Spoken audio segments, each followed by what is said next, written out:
10 વર્ષ પહેલા મારે કમરમાં બેક પેન હતું, એટલે પછી મારે બધું કરાયું તો ગાદી બહાર હતી કમરમાં. પછી ડોક્ટરો તો એવું જ કહેતા હતા કે ઇમરજન્સી ઓપરેશન આવશે, આમ તેમ બધું. પછી અમે કીધું કે આ તો ઓપરેશન આવું તાત્કાલિક તો નથી કરાવવું. પછી હું તો પથારીમાં જ હતી, પણ અમારી પપ્પા આવીને રિપોર્ટો બતાવી ગયા અને વિશાલભાઈને બધું કીધું કે આ રીતનું છે. રિપોર્ટો જોઈને દવા ચાલુ કરી તો હું સૂતી પથારીમાં મને ખવડાવતા હતા મારા મમ્મીને લોકો.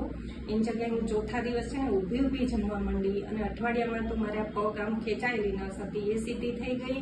અને અઠવાડિયામાં તો હું ડાઇનિંગ ટેબલ ઉપર બેસીને જમવા માંડી, અને મહિનામાં તો હું ઘરનું બધું રૂટીન કામ કરવા માંડી હતી. ઊભું પછી ટેબલ ઉપર ખુરશી પર બેસીને બધું. મારે કોઈ એવી રેસ્ટની જરૂર નહોતી, અને ઓપરેશન તો ક્યાંય ઉડી ગયું. પણ મને તો હોમિયોપેથિક દવા વરદાન રૂપ એક થઈ છે. એટલે બધા હોમિયોપેથિક લેજો, હોમિયોપેથિક બેસ્ટ.